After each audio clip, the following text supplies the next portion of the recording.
Amém. Quem aqui estava sábado passado no Ponte Jovem? O que Henrique trouxe de palavra sábado passado? Vocês lembram? O tema da pregação, sobre o que ele falou. Eu não estava aqui. Lembra, Sibeli? O que o Henrique trouxe sábado passado? Sobre evangelismo, né? Amém, meus queridos. A gente entende que a gente tem um propósito em nossas vidas, né? Deus tem um propósito em nossas vidas. Primeiro, de nos resgatar. Ele desceu, se fez carne, morreu na cruz pelos nossos pecados, porque Ele nos amou primeiro. E Ele tem esse desejo de resgatar as nossas vidas para viver com Ele no céu. Mas não somente resgatarmos, mas de cumprir um propósito também em nossas vidas. E um dos maiores propósitos que nós temos é o ID, né? Várias vezes a Bíblia fala sobre o ID em nossas vidas, de como que Deus quer atingir outras pessoas através de nós, né? O Kesley aqui com a sua palavra inicial falou sobre nós, né? Esperar com paciência e perseverança pela volta de Jesus, mas não esperarmos sentados, né? Esperando que as coisas aconteçam ao nosso redor. Nós temos uma função aqui na terra, nós temos a função de fazer com que as coisas aconteçam ao nosso redor, né? Deus conta com as nossas vidas para que Ele alcance outras pessoas. Então, enquanto nós, fiéis, né, que temos a esperança de um dia morar no céu, de receber o nosso galardão, enquanto a gente não vive a volta de Jesus, enquanto nós esperamos pela volta de Jesus, nós devemos fazer a nossa parte aqui na terra. Nós devemos alcançar vidas e alcançar almas, porque a gente não deve reter aquilo que Deus nos deu só para a gente, né? Nós não devemos ser egoístas, nós devemos compartilhar com o nosso próximo.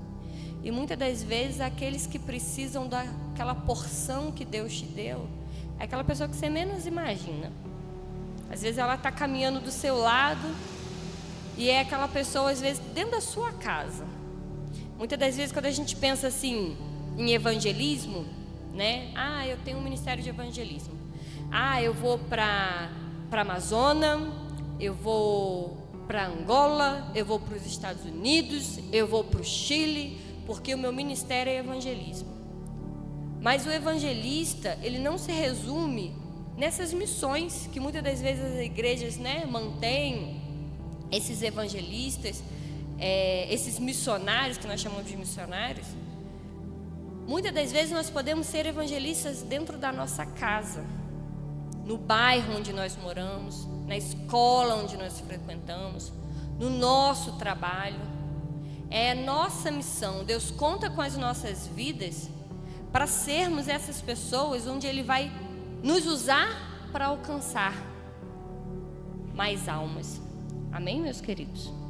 Então, continuando falando sobre evangelismo, hoje eu queria falar como que nós, né, cristãos, filhos de Cristo, como que nós evangelizamos através das nossas atitudes, através de nossas ações. Porque o maior exemplo não é aquilo que nós falamos, mas aquilo que nós fazemos. Muitas das vezes nós falamos algo onde a nossa vida não condiz com aquilo que a gente fala. Quantas vezes você fala alguém fazendo assim, chega para você e fala assim, você tem que fazer isso. Aí você pensa assim contigo, na sua cabeça, né? Mas você não faz, por que você está mandando eu fazer? Não é assim que a gente faz? Mas você não faz, por que você está mandando eu fazer? Então, para que nós podemos evangelizar a palavra de Deus, nós temos que vivê-las. Porque as pessoas vão ver através das nossas atitudes.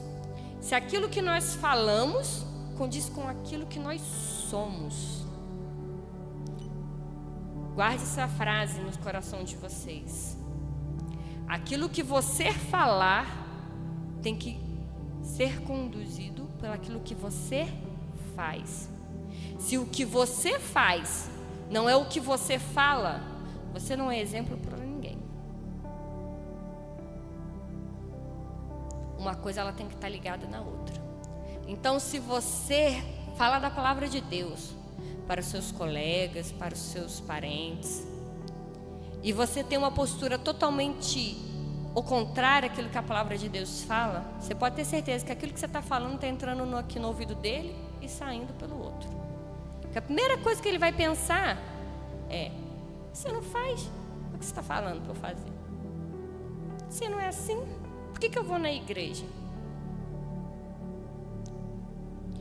Muitas das vezes nós temos, infelizmente, né?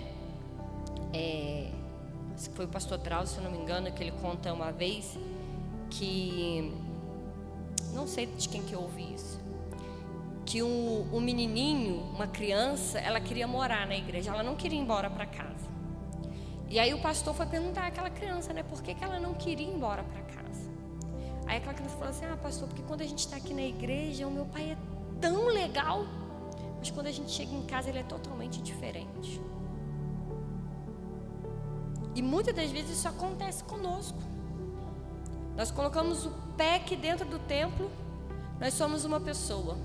Quando nós saímos da rua, nós somos outra pessoa. Como que você quer ser um evangelista do Senhor? Como que você quer levar a palavra de Deus, se aquilo que você fala não condiz com aquilo que você faz? Então essa é a nossa primeira reflexão essa noite. Será que aquilo que eu falo condiz com aquilo que eu faço?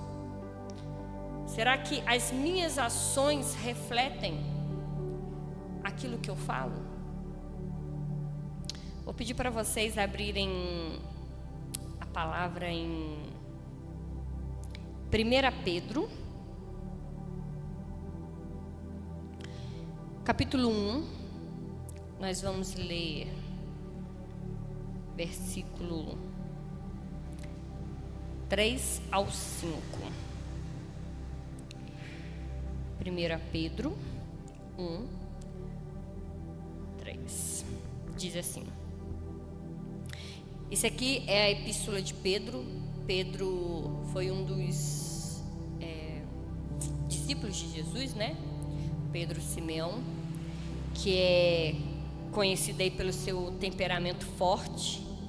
Mas nessa epístola de Pedro nós aprendemos muita coisa sobre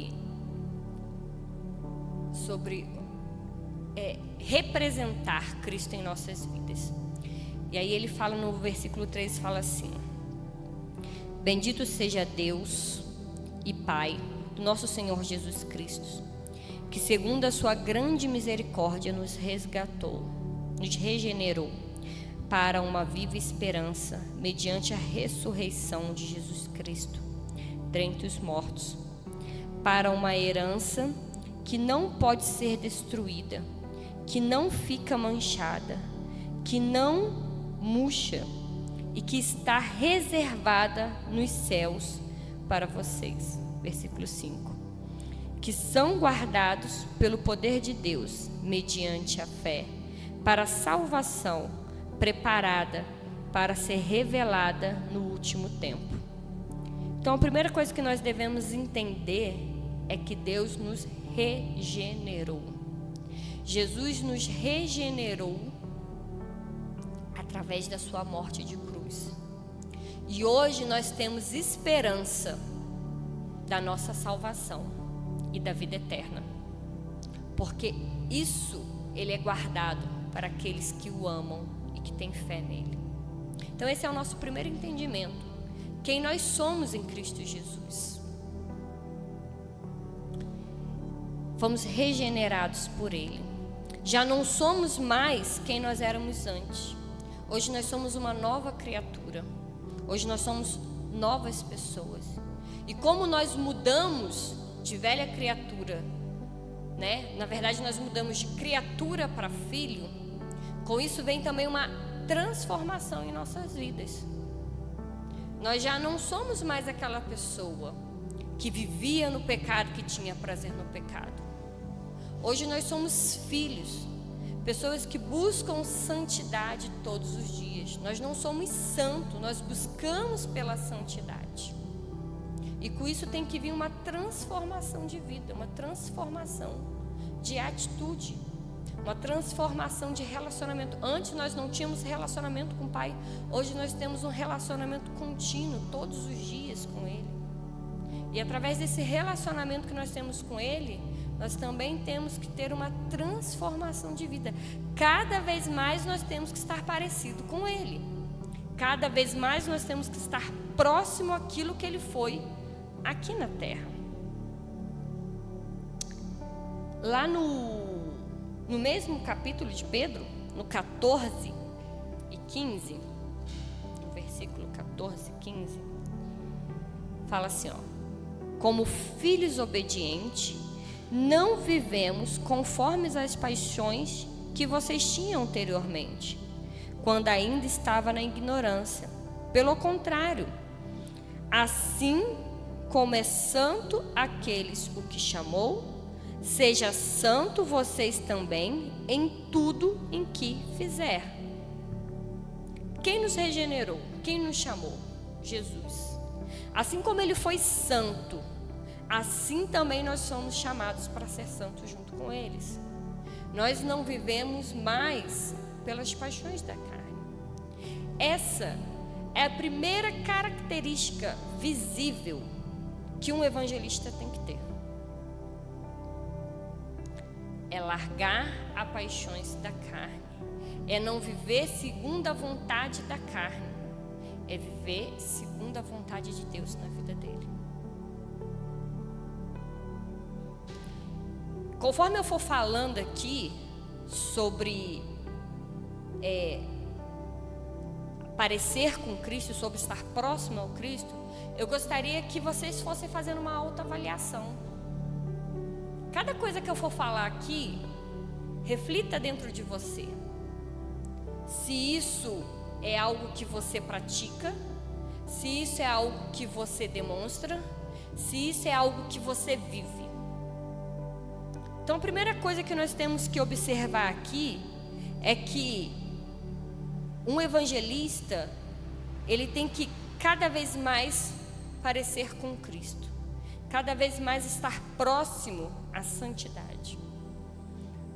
Porque por mais que você pregue sobre salvação, sobre Jesus Cristo, sobre o seu amor, sua graça, sua misericórdia, e suas atitudes for totalmente ao contrário a isso, possa ser até que Deus use a sua palavra para converter alguém, porque Ele tem um propósito na vida de alguém.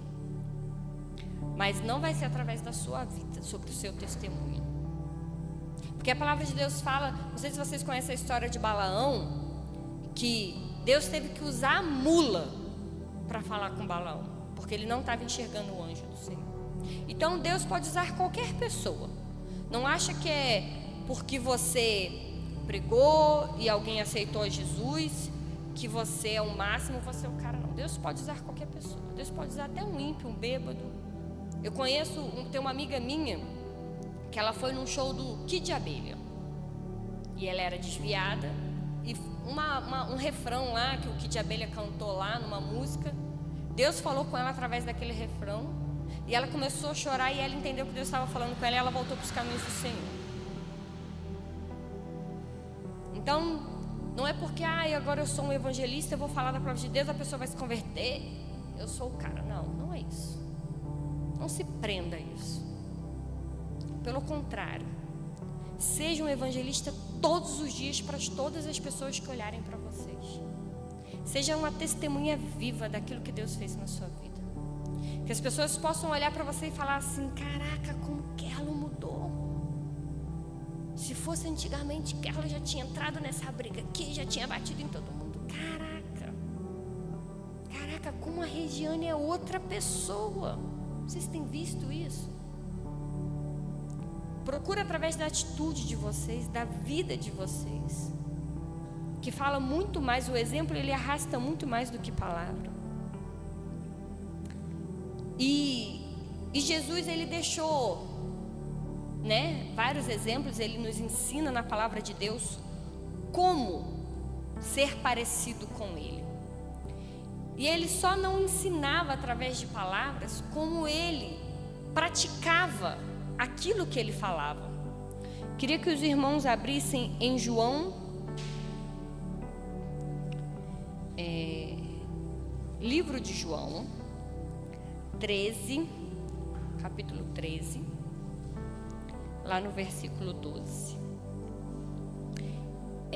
Esse início desse capítulo de João 13, ele conta, né, que Jesus estava reunido com os discípulos, e aí na mesa, e aí Jesus pega um pano, uma bacia com água, e começa a lavar os pés dos discípulos. Jesus, que era o mestre, o Filho de Deus, aquele que veio para nos salvar, o cara estava ajoelhado, lavando os pés de seus discípulos.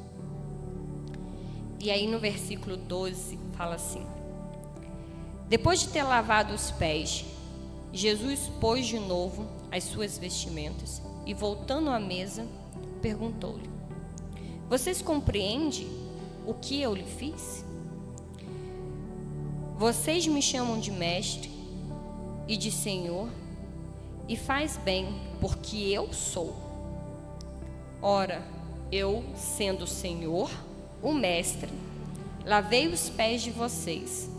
Também vocês devem lavar os pés um dos outros, porque eu lhe dei o exemplo para que, como eu fiz, vocês façam. Em verdade lhes digo que servo não é maior do que o seu senhor, nem o enviado maior do que aquele que o enviou. Aqui o que Jesus está falando? Vocês compreenderam o que eu acabei de fazer? Eu, que vocês chamam de mestre, de Senhor, lavei os pés de vocês, para que vocês possam fazer o mesmo. Então Jesus, ele não só falava, ele não só pregava, como ele também aplicava na vida dele aquilo que ele fazia. Ele era o próprio exemplo em si do que um verdadeiro cristão é. E aí ele fala: porque vocês devem lavar os pés um dos outros. O que é esse simbolismo de lavar o pé um do outro? É de servir um ao outro. Porque mais adiante ele fala assim: porque o mestre não é maior do que o servo, e nem o servo maior do que o mestre. Aqui na terra nós somos todos iguais. Ninguém é melhor do que ninguém. Você não é melhor do que o seu irmão, e você não é melhor do que aquele que não conhece a Jesus. Não é porque hoje você tem a salvação e você tem Cristo em seu coração que você é melhor do que ninguém. Pelo contrário, Deus quer usar você para servir aqueles que precisam ser servidos, para chegar ao coração, alcançar aqueles que precisam ser alcançados. Que esse ato de lavar os pés é dizer: olha, meu querido, eu estou aqui, se você precisar de alguma coisa, estou aqui para te servir. Se precisar de um ombro amigo para chorar, seja companheiro, seja parceiro, mas seja, não fale, não seja uma pessoa só de palavras, seja como Jesus foi, como ele deu exemplo, que ele fala: em verdade lhes digo que o servo não é maior que o Senhor, nem o enviado é maior daquele que o enviou. Quem é o enviado? Quem nos enviou?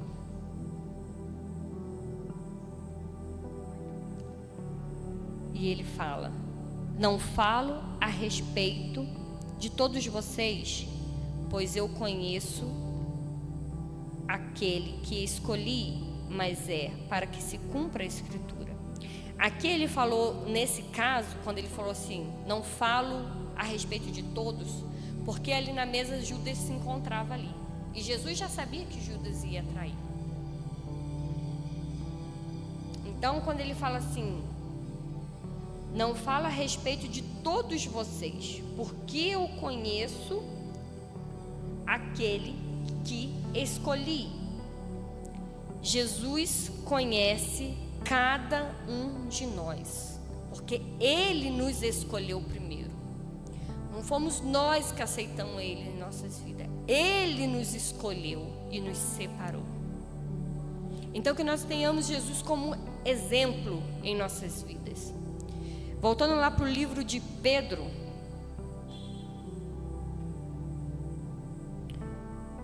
Já adiante, já no capítulo 2, eu peguei vários trechos desse livro de Pedro, dessa epístola de Pedro, né, 1 Pedro, que eu achei muito interessante, para que a gente possa entender assim, como é que é, né, o que Deus espera, o que Jesus espera de mim como um cristão, para que a minha vida possa ser um testemunho, né, para que eu seja aquilo que Deus espera de mim e para que as pessoas vejam Cristo através da minha vida. E lá em Pedro 2:1 fala assim, ó: portanto, abandona toda maldade. Aquele que se considera filho de Cristo, ele tem que abandonar toda a maldade. Meus irmãos, se acontece alguma coisa com alguém que você não gosta, que é chato, implicante, ou que a pessoa não gosta de você, e acontece algo ruim de alguém, e aquilo gera um prazer no seu coração, bem feito, isso é maldade. E a palavra de Deus fala, portanto, abandona toda a maldade. A maldade não pode ser uma característica impressa em nossos corações, em nossas vidas. Nós não estamos aqui para ser mal. Quem é mal é o diabo. O diabo, ele veio para matar, para roubar e destruir. Jesus, ele é representação de amor, de graça, de misericórdia. E nós, para termos características de Jesus em nossas vidas, nós temos que abandonar toda a maldade. Se em algum momento em seu coração você sentiu vontade de fazer uma maldade, ou você sentiu prazer em algo de ruim que aconteceu com alguém, peça perdão a Deus. Porque uma pessoa maldosa, ela não representa as características de Cristo. E aí ele continua: todo engano. Jesus, ele é o caminho, ele é a verdade, ele é a vida. Jesus, ele é a verdade, ele não é o engano. E nós não devemos enganar ao nosso próximo, nós não devemos enganar as pessoas que estão ao nosso redor. Essa não é uma característica de Cristo. O engano, ela não pode fazer parte de nossas vidas. E aí fala, toda hipocrisia, toda inveja, bem como todo tipo de maledicência. Aqui eu estou falando o que não é para você ser, o que não é para que nós tenhamos essas características. Mais para frente eu vou falar quais são as características que um verdadeiro cristão tem. Mas se ele tem maldade, se ele tem engano, se ele é hipócrita, ao ponto de não viver aquilo que ele fala, isso é hipocrisia, meus irmãos. Isso é hipocrisia. Você falar algo e você não viver aquilo que você fala. De ser invejoso, de não se contentar com aquilo que Deus tem para a sua vida, de querer aquilo que o outro tem. Inveja. Os filhos de Deus não têm inveja. Maledicência. Uma vez o Henrique pregou só sobre os pecados da língua, que hoje talvez seja um dos pecados mais imperceptíveis, mas o mais perigoso que tem é a maledicência. Muita gente tem mania de falar assim: não, mas eu não estou falando mal, não. Eu estou falando a verdade, é o que é. Não, eu estou fazendo um mero comentário. Meu querido, se não for para acrescentar na vida de ninguém, vocês acham que as pessoas que estão ao seu redor, elas não observam as características que você tem? Fala assim: por que fulano está falando de Jesus para mim? Se ele, mete a língua em ciclano. Quem é esse crente que morre de inveja do outro? Quem que é esse aí? Falando a palavra de Deus, mas cheio de maldade no coração. Se uma dessas características faz parte da sua vida, que a gente venha, se arrepender, porque é normal, é natural, nós somos seres humanos, nós temos tendência para a carne, e que nós venhamos mudar o nosso comportamento, que nós venhamos pedir a Deus que Deus nos leve a comportamentos mais próximos daquilo que Ele é como essência.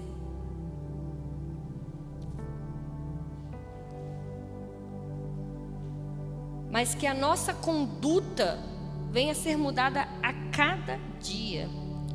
E mais à frente, ainda no capítulo 2, no versículo 11, fala assim: amados, peço a vocês, como peregrinos e forasteiros que são, que se abstenha das paixões carnais, que fazem guerra contra a alma, tendo conduta exemplar no meio dos gentis, para que quando eles acusarem de malfeitores, observando as boas obras que vocês praticam, glorifiquem a Deus no dia da visitação. Quem são os gentios? Os gentios são aqueles que ainda não conhecem a Jesus. São aqueles que ainda não têm experiência com Deus, não se converteram. E que eles possam enxergar em nossas vidas a boa obra, para que o nome de Deus seja glorificado.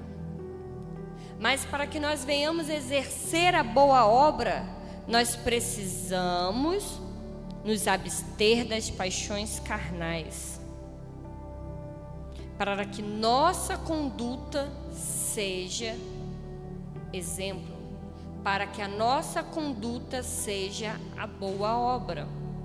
E aí lá embaixo no versículo 18 ele fala: servos, seja obediente ao Senhor de vocês, com todo o temor. Aqui ele está falando que um cristão, ele tem que ser, aqui quando ele fala o servo, ser obediente ao Senhor, o Senhor aqui está com letra minúscula, que quer dizer o patrão dele, o chefe dele. Então, até a nossa conduta com as autoridades diz muito sobre nós como cristãos. Se você não entende o princípio de autoridade na sua vida, e se você age com rebelião com as autoridades sobre as suas vidas, isso aí não é uma conduta cristã, isso aí não é um testemunho, isso aí não é parecer com Cristo.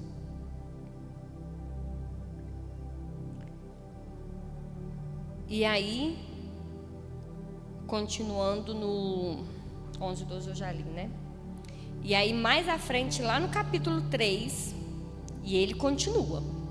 No versículo 8 fala assim: finalmente, tenha todos o mesmo modo de pensar.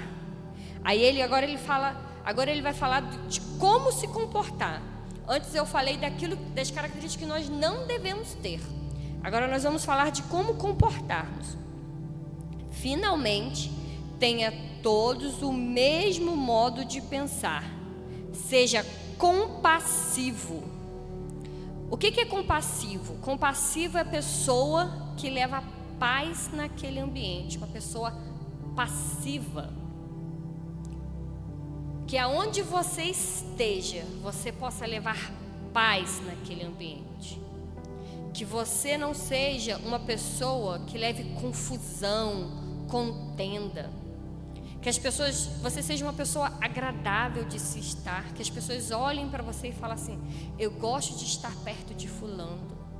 Fulano gera paz em meu coração. Fulano tem um semblante pacífico.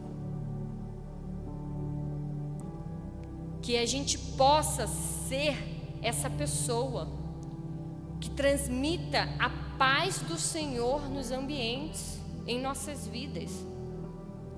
E aí ele continua: fraternalmente amigos.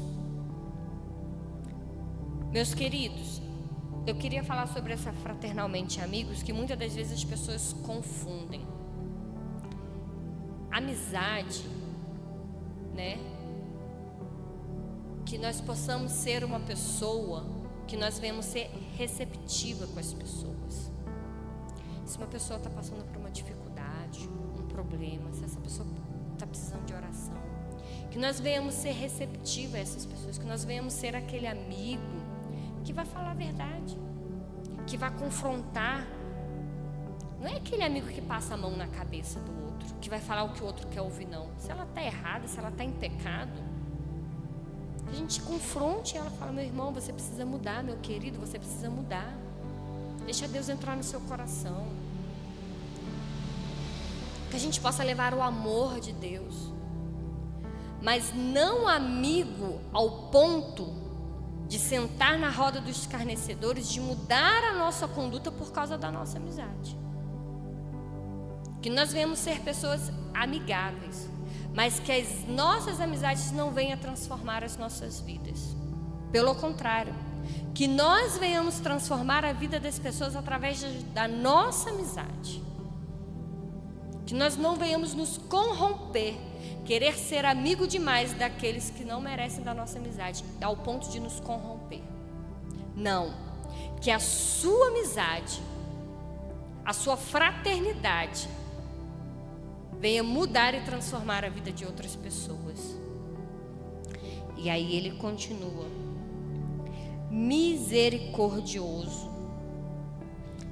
Se Deus, no seu poder, na sua onipotência, onipresença, onisciência, Ele foi misericordioso com as nossas vidas, quem somos nós para não ser misericordiosos com o nosso próximo? Quem somos nós para julgar o nosso próximo? É através da nossa misericórdia que muitas das vezes Deus alcança a vida das pessoas. Se falasse: nossa, se eu, Deus me alcançou sendo pecador, sendo miserável, sendo egoísta, por que aquela pessoa lá da minha escola, que xinga, que isso, que usa droga, que faz maldade, por que ela também não pode ser alcançada? Que nós venhamos ter misericórdia da vida das pessoas, porque Deus usou de misericórdia com as nossas vidas. E muitas das vezes a gente quer pesar a misericórdia de Deus de acordo com a ação das pessoas. Vou dar um exemplo clássico aqui. Quem acha que uma pessoa, um cara, vou falar pesado aqui, para eu ver se vocês estão sendo misericordiosos mesmo de verdade. Um cara que estrupou e matou uma criança, ele não é merecedor de pena de morte? Vocês acham que ele é merecedor de pena de morte? Quem acha? Levanta a mão. E como que vocês se sentem se esse cara que fez tal maldade, tal crueldade com uma criança inocente, chegar ali minutos antes da sua morte, ele reconhecer que ele errou e ele se arrepender, vocês acham que ele é merecedor de salvação? Todos nós somos merecedores de salvação, independente do nosso pecado. Então, quem somos nós para determinarmos para quem que nós vamos falar ou não de Jesus? Esse aqui eu não vou falar de Jesus para ele não merece não. Ele até rouba a vendinha ali, ó, da esquina, que eu sei que ele rouba. Esse aí, isso aí está condenado. Não, meus queridos. E muitas das vezes nós usamos de misericórdia com pessoas desconhecidas e nós não usamos de misericórdia com aqueles que estão dentro da nossa casa. Porque ofendeu a gente, porque desde criança me maltrata, porque isso, porque, né, a gente é cheio de argumentos. E muitas das vezes nós temos que agir com mais misericórdia com aqueles que estão dentro da nossa casa. Aqui está falando, ó. É a palavra de Deus que está falando. Que nós devemos ser compassivos, fraternal, amigos, misericordiosos. E ele fala humildes, que nós venhamos ser humildes. Assim como Jesus, na sua grandeza, se ajoelhou e lavou os pés dos discípulos, nós venhamos ser humildes. Porque, como eu falei lá no início, nós não somos melhores do que ninguém. Não é porque eu estou aqui em cima com o microfone na mão que eu sou melhor do que ninguém. Se Deus teve misericórdia da minha vida, por que Ele não terá do próximo? Por que eu não terei misericórdia daqueles que precisam? E muitas das vezes misericórdia não está relacionado somente a um sentimento, mas está relacionado a uma ação. Quando que você sabe que você tem misericórdia por alguém? Quando você sente que aquela pessoa precisa de ajuda e quando você gera uma ação para ajudar aquela pessoa. Porque sentir só por sentir não vai mudar em nada. Mas através da nossa misericórdia, nós temos uma ação de nos mobilizar, de ajudar, de levar a palavra de Deus, de orar por aqueles que não precisam, de jejuar por aqueles que não precisam. Aí sim. E aí ele continua no versículo 9 e fala: não paguem o mal com o mal, nem ofensa com ofensa. Isso é uma das outras características que Jesus tinha. Eu nunca vi na Bíblia nenhum versículo que conta, narrando, Jesus batendo boca com ninguém. Nunca vi. Não somos nós que nos justificamos. Não é porque fizeram mal contra nós que nós vamos nos justificar, agir com juízo e agir com maldade para dar o troco. Não é porque alguém nos ofendeu que nós vamos retribuir com ofensa. Quem nos justifica é Deus. E Ele justifica como Ele quer, na hora que Ele quer. Um verdadeiro cristão, ele não paga o mal com o mal. Ele não paga a ofensa com ofensa. Pelo contrário, continua o versículo: respondam com palavras de bênção, pois para isso mesmo vocês foram chamados, a fim de receber a bênção por herança. Como que você sabe que a pessoa ela é verdadeiramente cristã? Quando ela só tem palavras de bênção na vida dela. Vocês já viram aquela pessoa que só fica praguejando? Xinga, fica xingando. Ó céus, ó vida. Poxa vida, que não sei o que lá. Isso é uma conduta de um cristão? Isso é uma conduta de uma pessoa que reconheceu o amor de Deus na vida dele, que recebe a presença de Deus no coração dele, que o Espírito Santo vive dentro dele. Isso é um Deus de paz, de amor, de misericórdia. Para que nós fomos chamados? Para que nós fomos chamados? Pelo contrário, respondam com palavras de bênçãos, pois para isso mesmo vocês foram chamados. Nós fomos chamados para lançar palavras de bênçãos, para decretar palavras de bênçãos, para proclamar palavras de bênçãos. A própria palavra de Deus é palavra de bênção. Foi para isso que nós somos chamados. E é isso que Cristo espera da gente. Esse é um testemunho que nós damos. Esse é a verdadeira pregação. Essa é a verdadeira pregação. Não é aquela que fala palavras bonitas, difíceis. A verdadeira pregação são as nossas atitudes. É através das nossas atitudes que as pessoas vão ver Cristo em nossas vidas. E aí, para a gente finalizar, lá no versículo 13, no mesmo capítulo, fala assim: ora, quem há de maltratá-lo, se vocês forem zelosos na prática do bem? Mas mesmo que venha a sofrer por causa da justiça, vocês são bem-aventurados. Não tenham medo das ameaças, nem fiquem angustiados. Pelo contrário, santifiquem a Cristo como o Senhor no seu coração, estando sempre preparados para responder a todo aquele que pedir a razão da esperança que vocês têm. Mas façam isso com mansidão e temor, com boa consciência, de modo que naquilo que falam mal de vocês, fiquem envergonhados, esses que difamam a boa conduta que vocês têm em Cristo. Porque se for da vontade de Deus, é melhor que vocês sofram por praticarem o bem do que por praticarem o mal. Meus queridos,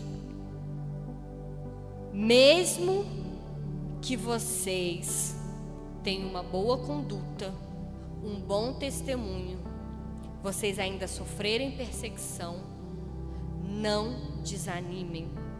A palavra de Deus fala: é melhor sofrer por ter uma boa conduta. Deixa eu olhar aqui que eu esqueci. Porque, se for da vontade de Deus, é melhor que vocês sofram por praticarem o bem do que por praticarem o mal. Mesmo que vocês deem testemunho de Cristo através da vida de vocês, mesmo que vocês expressam o fruto do Espírito, que está lá em Gálatas 5, amor, benignidade, paciência, longanimidade, paz, mesmo assim, vocês vão sofrer perseguição. Mesmo assim. Mas não desanimem. Não desanimem. Porque Deus se alegra com aqueles que sofrem praticando o bem, do que aqueles que praticam o mal. Então, como verdadeiro evangelista do Senhor, não pense que vocês vão viver um mar de rosas, né? Como diz o ditado. Não. Sempre vai ter aquele que vai apontar o dedo na nossa cara. Sempre vai ter aquele que vai nos afrontar. Mas isso não é o motivo de você pagar o mal com o mal, e nem da ofensa com a ofensa. Porque Deus, Ele se alegra com aqueles que praticam o bem, do que com aqueles que praticam o mal. Então, que nós venhamos entender que para que nós sejamos evangelistas dentro da nossa casa, no nosso bairro, aonde nós formos, com os nossos amigos, nossos parentes, aonde estivermos, que essa evangelização seja feita através das nossas vidas, da nossa conduta, que a nossa conduta venha falar mais alto do que as nossas palavras. Porque muitas das vezes, através de uma ação sua, Deus vai trabalhar na vida de alguém. Nem sempre vai precisar que você abra a boca. Nem sempre. Muitas das vezes vai ser numa expressão de amor, uma expressão de misericórdia, uma expressão de amizade que você vai ter com o próximo, uma expressão de servir ao próximo, que Deus vai agir e vai atingir outras pessoas. Amém? Vamos ficar de pé?